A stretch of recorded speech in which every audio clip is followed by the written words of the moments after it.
I'm opposed to it. But I think it would say a lot. Or another idea I have, for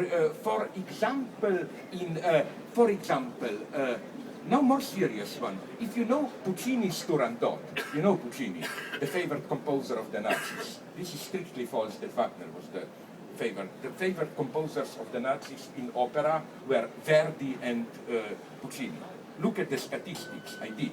The number of performances 10 years before 33, 10 years after. Wagner is the biggest loser. Puccini and Verdi are the great. Okay, but in Puccini's Turandot, you notice the problem of the ending.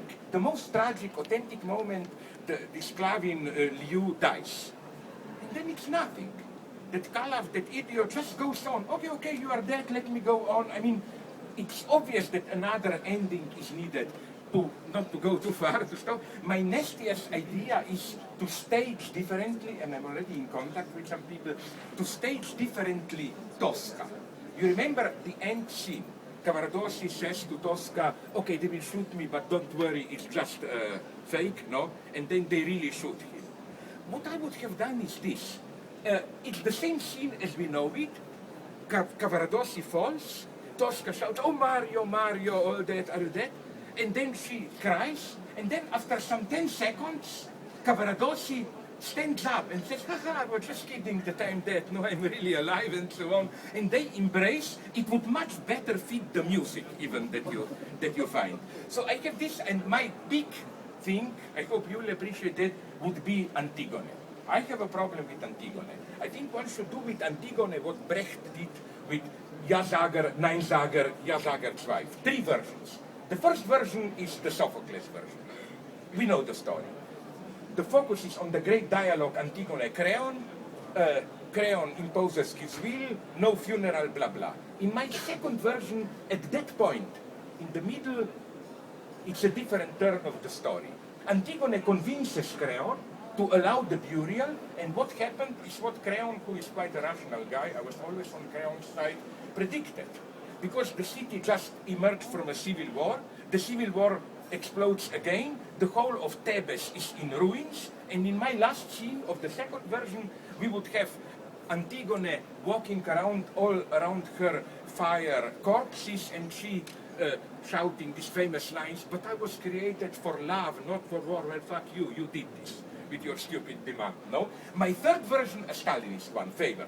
Antigone and Creon struggle, then the cause, which is usually stupid, steps forward, establishes itself as a revolutionary committee, said, you, with your feudal stupid struggles, are bringing us into ruin, arrest Antigone and Creon, kill them, enemies of the people, and we establish a progressive dictatorship, the course, kind of a revolutionary committee. So I hope you will find some interest in this Zweiter Band, the second volume of the book. Just to conclude, you know, about a short note about, because this is in the background of this book, about violence, poetry, and so on. I love poets. At the same time, I came to a very sad conclusion in 2 parts.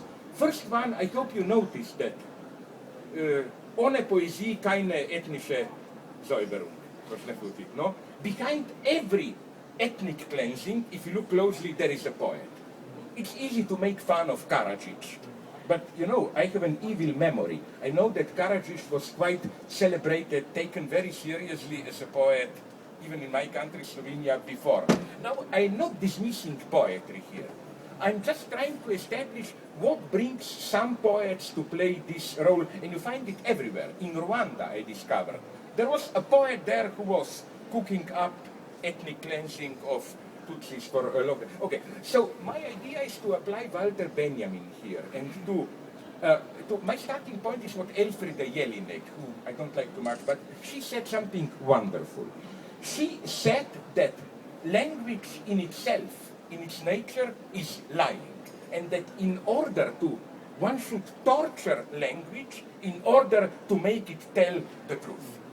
So I think we have 2 opposite uses of language. This mythic language establishing the nation's identity, where language tortures people. And the only way to get out of it is to torture language. What is poetry but one big torture of language. You know, just imagine what do you do to write a sonnet. Cut words, squeeze them, and it's the same for arts, I think. Look at cinema, Eisenstein. All his terminology is the one of torture. Cutting, putting together monsters, montage. Now you will say, what about Tarkovsky, Rossellini, all those who want long, continuous shots? I claim it's different type of torture. It's how we call it the wreck, the one which stretches you, no? So I can imagine the debate between Eisenstein and Tarkovsky as two torturers, no? Two methods of torture.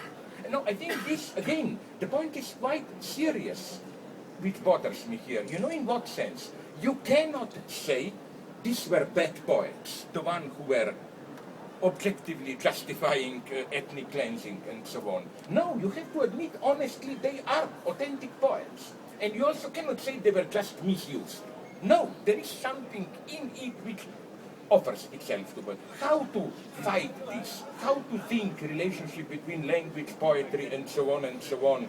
All this I want to continue along these lines. Now, maybe so that I will not justify again my nickname in United States, they like to call me their Fidel.